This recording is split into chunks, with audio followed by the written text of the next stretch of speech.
Днес ще поговорим как да сваляме килограми без да спираме сладкото, защото съм сигурен, че много хора, които искат да свалят килограми, си казват спирам сладкото, но много бързо осъзнават, че това е много трудна задача. Така че хора, всъщност не е нужно да спирате сладкото, за да сваляте килограми. И сега ще ви дам няколко неща, които ако спазвате, ще си осладите много живота и едновременно с това ще сваляте килограми. Като първото нещо, което трябва да направим е да имаме отчетност на калориите, които приемаме през деня. В много видеа съм казал, че ако искаме да сваляме килограми, най-важното нещо е да сме в калориен дефицит. Т.е. да приемаме по-малко калории, отколкото изразходваме. Така имаме много повече гъвкавост и може да слагаме разнообразни храни, когато си пожелаем в нашото меню и едновременно с това да сваляме килограми.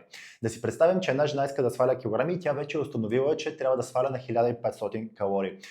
Започва да приема тези 1500 калории от цели непреработени храни, като ориз, картофи, месо, бобени култури, авокадо и така нататък. Обаче и се прияжда сладко. Да кажем една вафла, която е 300 калории.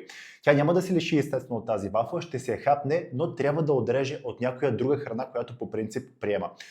Тоест, хапва 300 калории от тази вафла, но изрязва 300 калории от ориза, който по принцип приема. И по този начин, когато драснем чертата, нетното количество калории, което тя е приела на края на деня, отново е 1500 калории, следователно тя отново е в калориен дефицит и пак ще продължи да сваля килограми. Но нека да забележим тук една особеност. 300 калории от ориз ще ни даде една средно голяма купа ориз, която ще ни засити за много по-дълго време, отколкото 300 калории вафла, защото 300 калории вафла е една мъничка вафла. Така че когато ние приемем системно сладки неща, които са малко по-обемно, много калорични, това може да ни предизвиква глад, така че трябва да имаме и това в предвид. Може да се възползваме от салатата, когато приемаме по-сладки неща и усещаме глад, да добавяме в нашето меню през деня повече салати, защото салатите са много обемни и едновременно с това малко калорични. Следователно, когато запълним повече стомаха с повече обем, организма отделя хормона грилин, който ни казва, че ние сме се заситили. Така че ако имаме сладки неща, повече е добре да добавяме по-обемисти храни, за да не усещаме глад. Другото нещо, което може да направим е да се възползваме от калорийният буфер. Тоест, ако утре имаме рожден ден или някакво партие, знаем, че примерно ще ядем торта или нещо друго, което е по-калорично, може да се възползваме от калорийния буфер. Тоест, на предишния ден да си отрежем от калориите, които ще приемем на следващия ден. Давам пример с жена, която отново трябва да приема 1500 калории. Тя си е разделила храната по 3 храната по 500 калории. Закръглям цифрите, за да стане по-лесно. Като тя може да си отреже и от 3 храната по 100 калории и на края на деня тя да е приела 1200 калории, като тези 300 калории тя си ги е оставила за следващия ден. Това се нарича калориен буфер.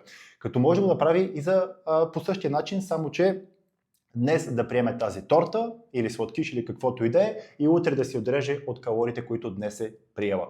Другото нещо, което може да направим е да приемаме плодове. Като плодовете всички знаем, че са изключително сладки, но повечето хора се страхуват от тях, защото има плодова захар. Но това изобщо не трябва да ви притеснява, по-скоро трябва да отчитате калориите на самите плодове. И ако ги сравним плода с някоя пакетирана сладка храна, просто разликата е от тук до небето.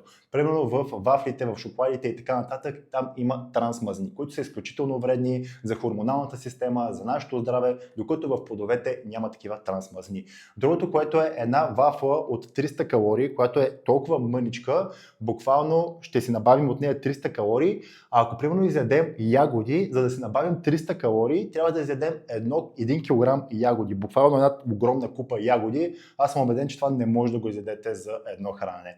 Така че едното ще ни засити много повече, другото няма да ни засити и ще усещаме глад за много по-кратко време. Другото, което е, плодовете имат витамини, имат минерали, докато в пакетираните храни там няма нито витамини, нито минерали. Друга стратегия, която може да приложим, ако искаме да си усладим нашето ежедневие, да си предготвяме сладкишите вкъщи в нашата кухня.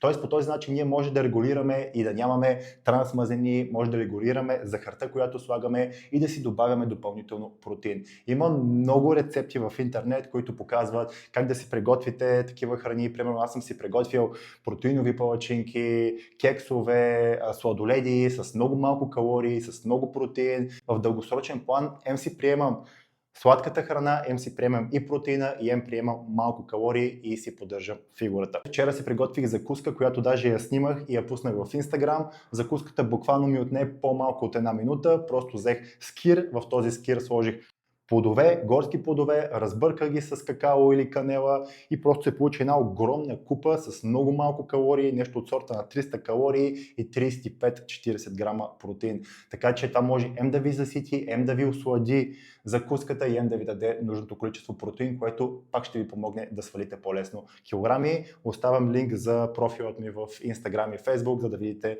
самото видео.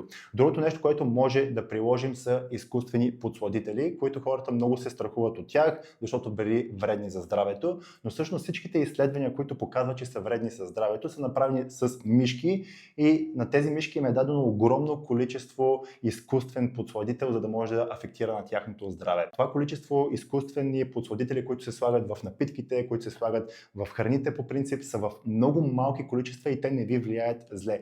За да мога да направя съпоставка, трябва да изпиете 30-40 кенчета Кока-кола, за да може да се набавите количеството подсладител, което ще ви навреди на здравето, и това трябва да го правите системно всеки един ден в продължение буквално на години. Така че всеки може да се направи сметка, че това няма просто как да се случи. Така че не се притеснявайте от подсладителите. Ако искате да пиете кола, примерно вместо да избирате кола с захар, изберете кола без захар, защото тя е сладичка и няма да ви даде много калории. Ако искате да разберете точно с какво да се храните и как да комбинирате храната, за да отслабнете и да стегнете тялото си и то да запазите резултатите си в дългосрочен план, направил съм безплатен тренинг, като съм оставил линк под видеото. Тренингът е напълно безплатен и може да го гледате още сега. Като ако ви е харесало видеото, харесайте го, а пък ако не ви е харесало, палец надолу, но може да се абонирате и за самия канал, защото всяка седмица пускам нови видеа с полезна информация за храната, тренировките и как да влезем в форма. Така че ще се видим и следващата седмица.